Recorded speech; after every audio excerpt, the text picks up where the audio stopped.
So maraming mga tao, mga sangkay, ay nag-aabang sa muling pagbabalik ni Donald Trump sa kanyang trono doon sa White House sa bansang Amerika. At hindi lang po mga Amerikano ang nag-aabang, kundi maging ang mga leader ng iba't ibang mga bansa. So malaking pasabog ito, mga sangkay, kung mangyayari. Subalit ang tanong, ano nga ba ang may dudulot ng isang Donald Trump sa naghihikaos na bansang Amerika?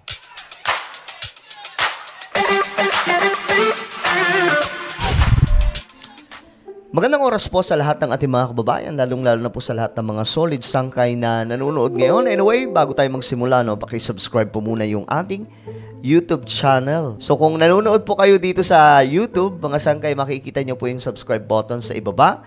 I-click nyo lamang po yan, tapos i-click nyo rin po yung bell at i-click nyo po yung all. Dahil dito, mga sangkay, kahapon lang 1.18 million subscribers po tayo, pero ngayon umabot na po tayo ng 1.9 million subscribers. Pambihira, parami po tayo ng parami, mga sangkay. At maraming salamat po sa inyong lahat. Ilang tulog na lang, aabot na po tayo sa 1.20 million subscribers. So kung ikaw hindi ka pa nakakapag-subscribe, alam mo na ang iyong gagawin, no?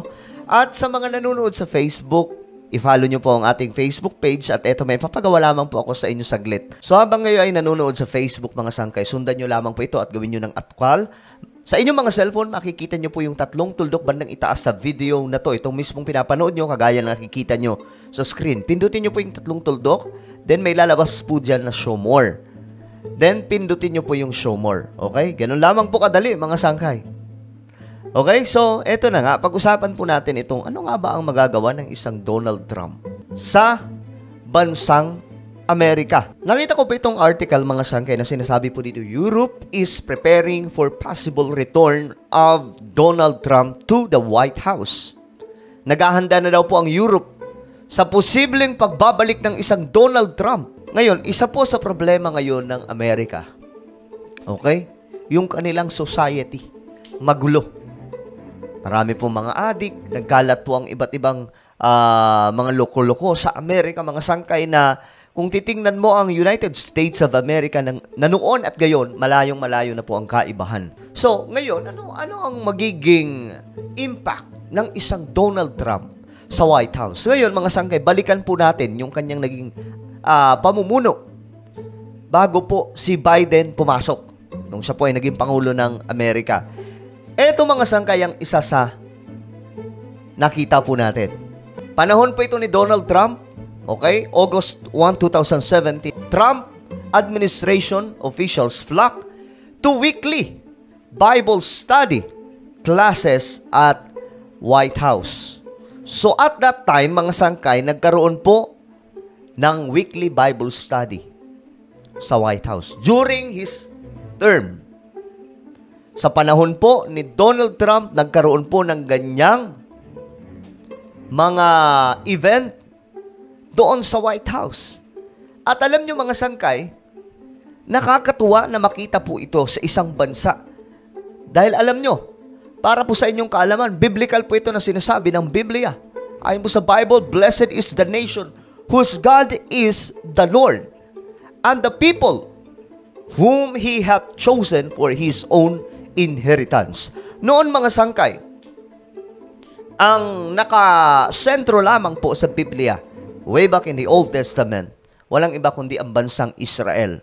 Kaya ang punto dito, nasabi po dito, mga sangkay, dahil ang Israel lang naman ang sumasampalataya at naniniwala sa isang Diyos na naglikha ng lahat ng bagay. Okay? Kaya sinabi po dito sa Psalms chapter 33 na blessed is the nation whose God is the Lord. Pinagpala ang bansang naniniwala, sumasampalataya sa Diyos. Sa isang Diyos na tunay, sa isang Diyos ng lahat ng Diyos, sa isang Diyos na tagapaglikha. Pagpapalain ng Diyos, mga sangkay. So sa ngayon, hindi na po ito tumutukoy lang sa Israel, kundi sa buong mundo na po. Dahil ngayon, mga sangkay, nagkaroon po tayo ng karugtong na kaligtasan from Jewish people to Gentiles, or yung tinatawag na church. Kasi sa panahon natin ngayon, nasa church age po tayo hanggat hindi pa po bumabalik si Jesus Christ. Yun po yung panahon natin. So ngayon mga sangkay, malaking bagay itong ginawa ni Donald Trump at that time. At during his term, mga sangkay, ang nahirapan po nung panahon niya mga satanista, yung mga taong hindi naniniwala sa Diyos, yung mga taong ayaw sumunod sa standard ng Bible. At that time mga sangkay, ang nag-shape ng administration, ng pamumuno ni ni Trump at that time ay ang Biblia. So malaki ang naging impact mga sangkay ng Bible study. Tapos ang ginawa po ni Donald Trump, nag-base po siya sa standard ng Bible.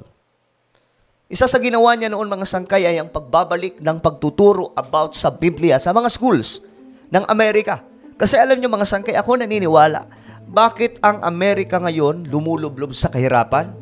'Di ba? Possible nga mag-shutdown yung kanilang government, ang laki po ng utang nila, at ang laki po ng problema nila sa kanilang society. The problem is, nalikuran po ng mga leader nila ang ating Panginoong Diyos. During the time, mga sangkay, na sila po ay namamayagpag, sila po ay talagang nasa rurok ng pagiging isang superpower na bansa. Yun po yung time na nasa paniniwala sila, nasa time sila mga sangkay, nakasama nila ang ating Panginoong Diyos sa kanilang pamumuno, sa kanilang bansa. Hindi po sila tumatalikod pa sa ating Panginoon. Pero ngayon, mga sangkay, malaki na po ang kaibahan. Especially panahon ni Joe Biden, sobrang lumagapak talaga ang bansang Amerika. Ngayon, mga sangkay, eto po, nung panahon niya, more on, pinag-uusapan ni Donald Trump yung kanyang faith. Kagaya po nito, how Trump talks about his faith. God is the ultimate. So, ang dami pong statement dito about Donald Trump. Gaya nito mga sangkay, bumili po siya ng Bible, bagong Biblia. Most importantly, I brought my Bible.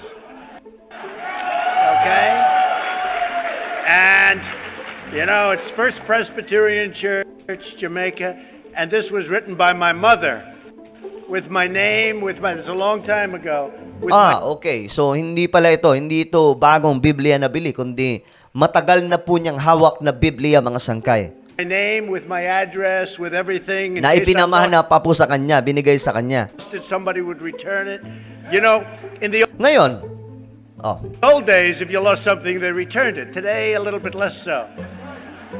But that's why, during his term, mga sangkay, marami po sa mga Kristiyano ang gustong-gusto si Donald Trump.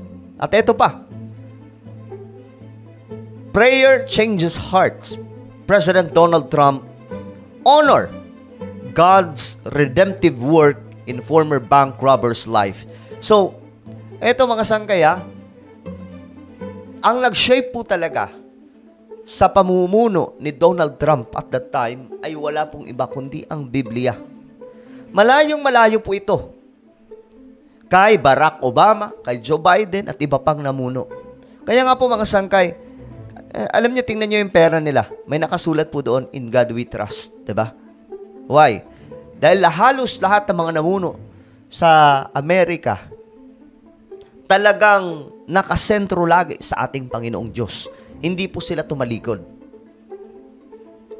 Isa pa to mga sangkay. President Trump meets religious leaders. thank you very much. Thank you.